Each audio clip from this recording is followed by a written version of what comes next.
Hello and welcome back to Speed Freak Garage, home of power sports on YouTube. So today we're actually going to do something fun to the bike, unlike a lot of the previous, which has been just dealing with issues. We are going to install our fork gaiters. Now, back in the day, for you youngins who don't know, the only product that you used to be able to get were fork skins, and fork skins didn't have a nice easy zipper down the side, so you had to either take the bottom of the bike apart or, worst case, take the forks out of the triple clamps and slide the fork skins down over the forks and then tie them in place. But luckily we have these fork gaiters, so it should be a nice simple job. Now the bike is basically brand new, but we have been riding a little bit, so the first thing we're going to do is just make sure that we don't have any debris on our fork shaft. I'm going to make sure it's nice and clean before we install these guards. Okay, and there really wasn't anything on there, but it's a little bit of extra insurance that goes a long way. That's sketch. All right, same for over here. We're just gonna get down in here and just clean them up. Okay, nice and clean. That one was a little dirty. Well, we can now put our fork skins on. Sorry, fork gaiters.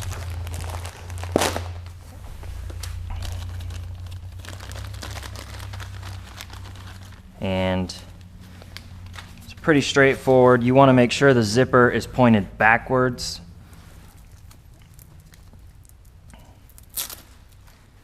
And it looks like it's got some kind of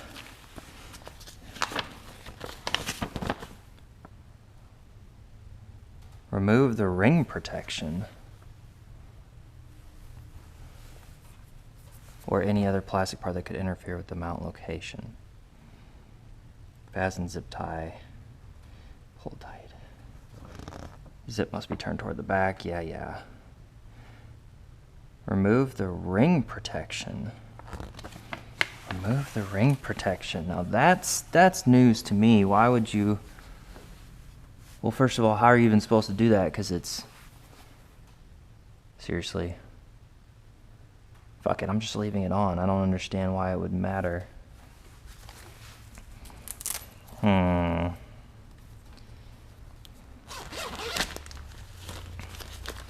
Okay.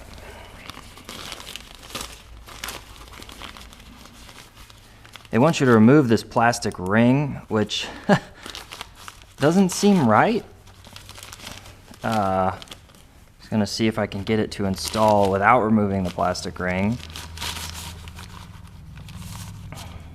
These are almost too long. Tuck that tag in, and then gonna zip it up.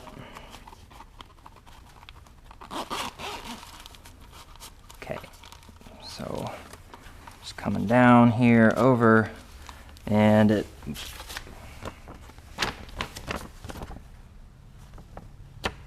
(1 to 1.5 centimeter max below).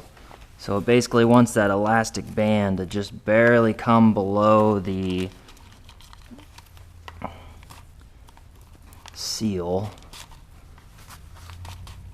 Probably would be better to take this off and out of the way, but I really don't see the necessity, so. Okay, and I think maybe this is what they meant by that plastic part having to.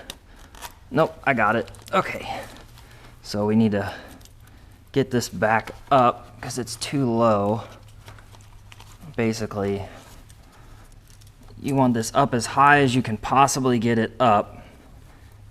And so now it's kind of going over, and you can see that this is just under the bottom here. And so now we're going to turn it to the rear, so it's directly rear. like that. Okay. Directly facing the rear of the bike. Perfect. And then we're going to tighten our Velcro strap to take the pressure off the zipper. That way the zipper doesn't rip out. Perfect. And there we go. That was one down and one to go. And yes, I know I didn't remove the plastic ring, but that makes no sense. I mean, I guess I could understand if maybe it was too tight and wasn't going on, but I don't see why you'd want to remove this ring, which is honestly there for a reason. Okay, and what's cool about these is to clean them, you just unzip it and wash it out, but the guys at Takomoto were basically saying that they never have even had dirt get under it to begin with, but they do lift it up and check it. Okay, and then we need to zip tie over the elastic band. The dinky little zip ties they provided I'm just going to ignore, and I'm going to use a much larger zip tie that's going to hold it better. The problem is getting it down onto the band. So I feel like doing it here, I don't get that. I don't understand why you would need to prevent it from... We're gonna do a little differently. We're gonna tie up here.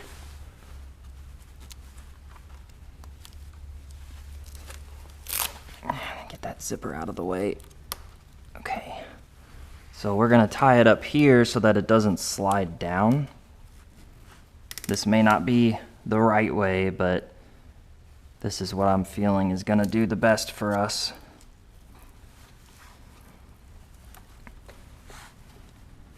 Okay, we're gonna just bring it down here. Okay, nice and tight, and then cut it off flush. Okay, and that goes flying. All right, now the other side. Hopefully the other side will go a little smoother since we already know what we're doing and how we want to do it. And I'm trying to decide, I can't remember if some people also zip tie down here just to kind of keep stuff from getting up, but it seems like you would want it to float. I'm gonna go ahead and just do the same thing. Gonna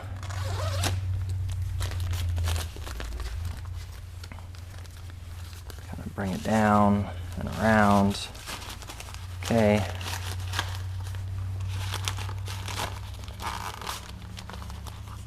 Then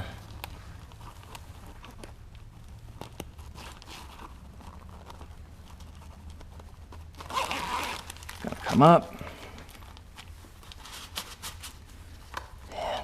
Got to bring this down to the elastic part so that it'll close.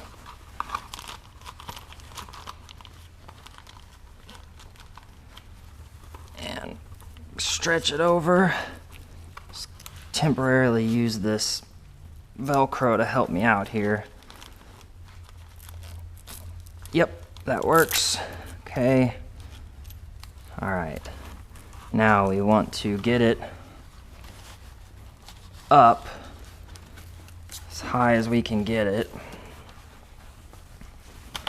Might have been a little too low. I'm gonna try again here. Gonna come up some more first and then stretch it and then try and zip it like that. Okay, that's better. All right, so we are now right at about the same place as the other one, just right over the neck. And then you want it facing straight back,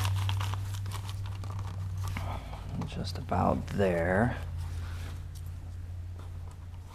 Okay. Cool. Yep, straight back. All right. And now, get our zip tie. How did I do that? I did like that. And again, I'm gonna kind of do it a little different than the instructions say, because I'm more worried about it slipping downward. So we're gonna come around here. We're gonna tie this off. No, sorry. Zip it first.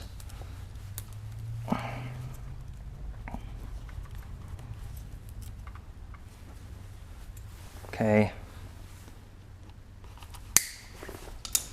And then we are gonna tie it up tight with the Velcro to take the pressure off the zipper.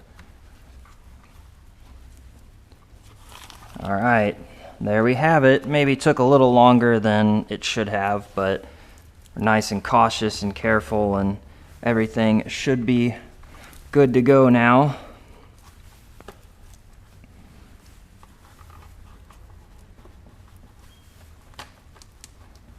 And I'm just gonna double check them over the next couple days just to make sure nothing's coming loose. In worst case, I have to come back and find a way to get this red plastic ring off if it's not gonna stay still, but it seems pretty tight to me. Doesn't seem like it's going anywhere. So that was our Fort Gator install. Thank you guys for watching, and we will see you next time. Beautiful stars, I wanna drive a faster car.